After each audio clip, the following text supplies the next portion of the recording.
दूर के लिए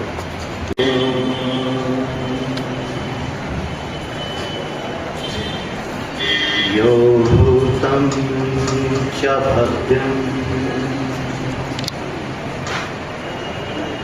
सर्वं यश्चाधितिष्ठति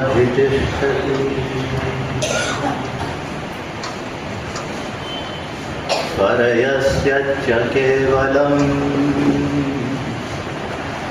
अस्मै ज्येष्ठाय ब्रह्मणे नमः।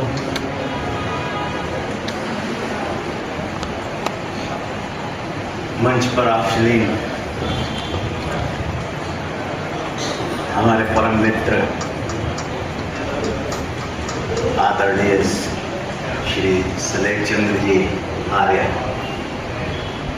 अब आप शैलेश मुनि सत्यार्थी बन गए हैं। आपके पुराने नाम से ही मैं आपको जानता हूँ, नवीन नाम मैं भूल जाता हूँ, इसलिए आप क्षमा करें कृपया।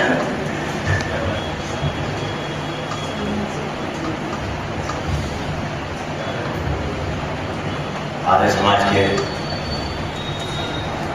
प्रधान आदरणीय मंत्री श्री कृष्णानंद जी, मित्र अतुल जी, चंद्रमोहन जी, देवानंद जी, उपस्थित माताओं बहनों देवियों सज्जनों,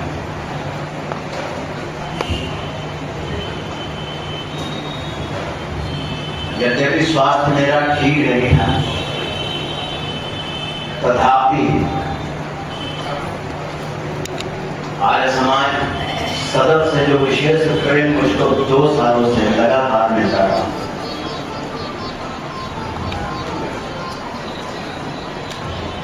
और उस पर भी जैसे पौष्टिक दाल के साथ हींग का छौंक होता है जीरे का, उस प्रकार से आर्य समाज के इस वार्षिक उत्सव में हमारे परम मित्र सलेख चंद्र आर्य जी की उपस्थिति, ये 2 ऐसे आकर्षण थे कि कुछ दवाओं को लेकर मैं आर्य समाज आया।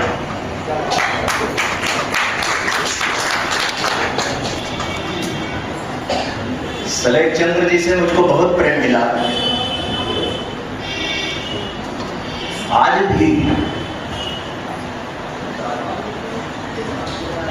जब मुझको अपने परम मित्र ब्रजनंदन जी का स्मरण होता है तो निकटस्थ तो आप लोगों का सानिध्य मिलता ही रहता है, तथापि जब दूरस्थ किसी व्यक्ति की मुझे स्मृति होती है तो मैं यदा कदा सलेख चंद्र जी को फोन करके इनसे बात देता हूँ, मुझे आनंद की अनुभूति होती है। आपका बहुत बहुत आभार।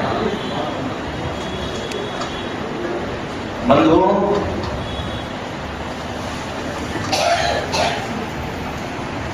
आर्य समाज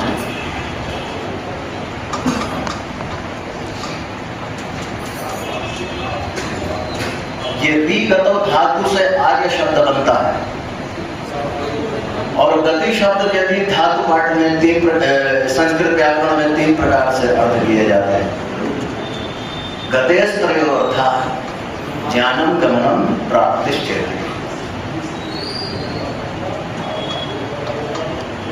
इसका सरलतम अर्थ यह होता है, जो लोग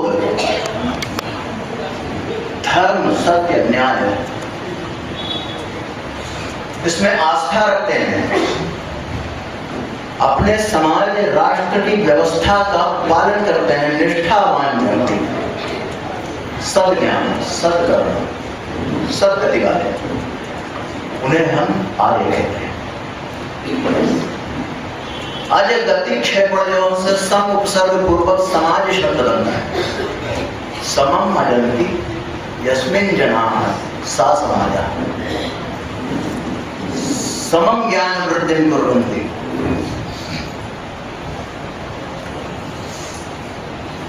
प्राप्नुवन्ति सद्लक्ष्यान्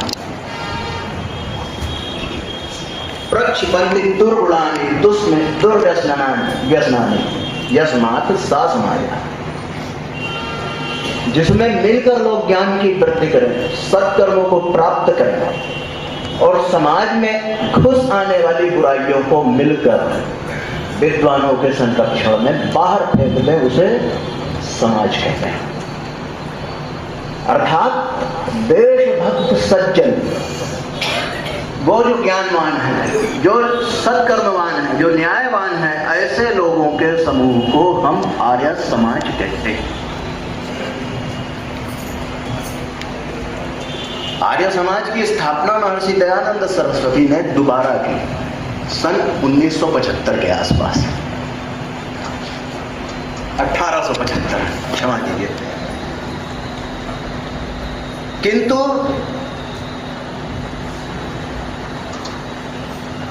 सृष्टि के आदि काल में जब मानव सृष्टि हुई और वेदों का अवतरण हुआ ऋषियों के अंतःकरण में, आर्य समाज तो तभी से स्थापित था, क्योंकि आर्यों के अतिरिक्त कोई दूसरी संस्कृत नहीं थी, और जो दुर्गुणी दुर्व्यसनी लोग होते थे उन्हें दस्यु कहा जाता था। तात्पर्य ये कोई नई चीज नहीं है। नई चीज इसलिए हमको लगती है क्योंकि हम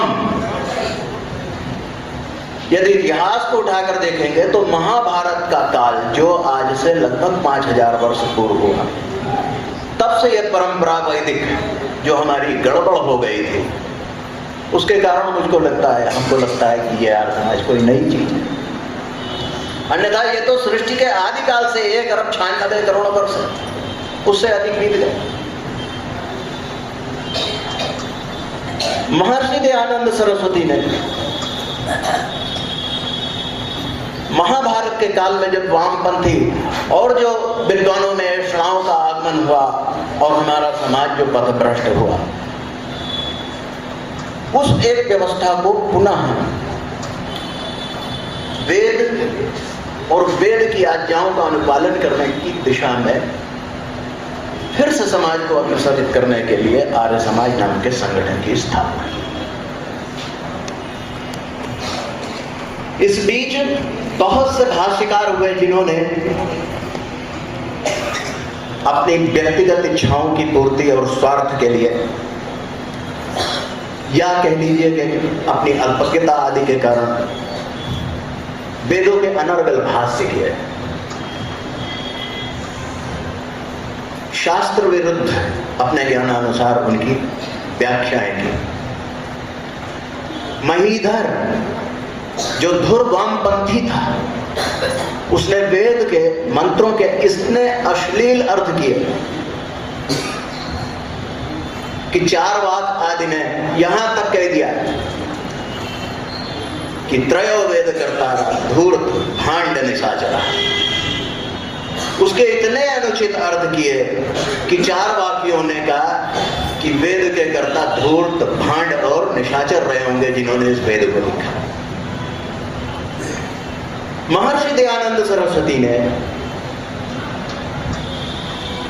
जब इस देश में विसंगतियों को देखा, उनकी ऊहा ने विशेष चिंतन मनन से उन्होंने ये जाना कि आज इस देश में जो ह्रास का चक्र चल रहा है, उसका एकमात्र कारण यह है कि हम अपने ऋषियों के सज्ञान से दूर हो रहे हैं। और इसी कारण से उन्होंने वेदों का व्याकरण, निरुक्त, ब्राह्मण, आरण्यक आदि अन्य वैदिक दर्शन के अनुसार वेदों का पुनः एक नवीन सिरे से भाष्य किया। यजुर्वेद का भाष्य तो उन्होंने पूर्ण कर दिया, किंतु ऋग्वेद के 7वें मंडल तक वो पहुंचे थे कि बीच में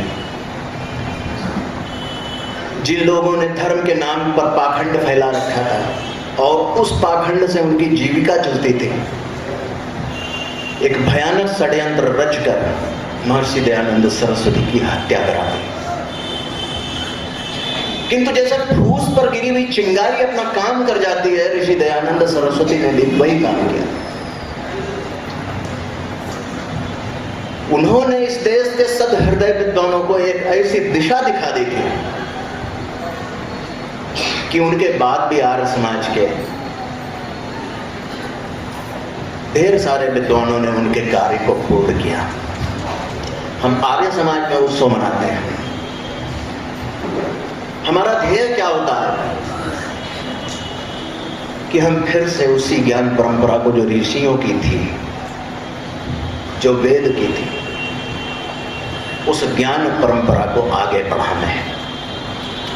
वेद का प्रचार करें, ऋषियों के मंतव्य का प्रचार करें। साथ ही साथ अगर हमारे समाज में कोई कुरीति, कोई अंधविश्वास, कोई अज्ञान घुस आया है तो उसको भी युक्तियों प्रमाणों से विनम्रता पूर्वक बाहर निकालने का प्रयास करें। ये आर्य समाज का एक छोटा सा परिचय। आइए वेद की परंपरा, उस ज्ञान धारा को आगे बढ़ाते हुए एक मंत्र पर हम विचार करते हैं। महर्षि दयानंद सरस्वती ने सामान्य आर्यों के लिए वेद पढ़ने पढ़ाने की परंपरा को पुनर्जीवित करने के लिए जो आर्य समाज के सत्संग की एक रूपरेखा बनाई, जिसका अनुपालन बाद के विद्वानों ने निश्चित किया, कराया, उसमें भी हम शांतिकरण के, स्वस्ति वाचन के, ईश्वर स्तुति प्रार्थना उपासना के मंत्र पढ़ते हैं। उसके पश्चात यज्ञ में भी ढेरों मंत्रों का प्रयोग हुआ है। इनसे क्या हुआ कि हम फिर से वेदों की ओर बढ़ने लगे, उनको पढ़ पढ़कर जानने लगे कि ये हमारे वेदों के मंत्र हैं। अन्यथा हमारे समाज में आज हम देखते हैं कि हम अपने आप को हिंदू कहते हैं। ठीक है, हमारा कोई विरोध नहीं है। हिंदू शब्द की भी अगर दोषपूर्ण दृष्टि को हटा दिया जाए तो इसकी भी बड़ी अच्छी व्याख्याएं की जा सकती है। हिनस्ति दुरितान हिंदू, जो दुरितों को अपने नष्ट करे वो हिंदू। हिनस्ति दुर्गुणान हिंदू, जो दुर्गुणों को नष्ट करे वो हिंदू। लेकिन ये हमारा आदिकालीन वैदिक नाम नहीं है, वैदिक नाम हमारा आर्य है। ये हिंदू शब्द बीच में प्रचलित हुआ, तथापि हमको इससे कोई विरोध नहीं है। हम भी हिंदू हैं, आप भी हिंदू। किंतु किसी शास्त्र में इस शब्द का कोई प्रमाण नहीं प्राप्त होता। हिंदुओं के यहाँ वेद की परंपरा आज भी है। आज भी हमारे संस्कारों को उठाइए तो उसमें जो पद्धति दी हुई है उसमें ढेरों मंत्र वेद के, तथापि केवल उनके पढ़ने सुनने की ही एक परंपरा बची थी। उनके अर्थों और उनके अंदर जो दर्शन भरा हुआ है, जीवन दर्शन विचार, उनसे लोग धीरे धीरे अनभिज्ञ होते गए। और उस अनभिज्ञता को दूर करने के लिए महर्षि दयानंद ने जो प्रयास किया वो आर्य समाज के लिए अनुकरणीय है। वेद में हमारे शांतिकरण का एक मंत्र आता है, शन्नो देवा विश्व देवा भवन्तु शं सरस्वती सह देवीरस्तु सम पिशाचः समुरातिशाचः सन्नो दिव्याः पार्थिवाः शन्नो अप्यः। इस मंत्र में कुछ पदार्थों की गणना की गई है।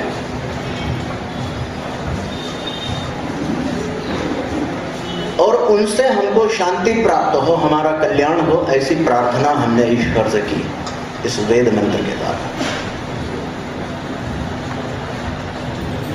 संसार में बहुत से पदार्थ ऐसे हैं जो हमारे कल्याण के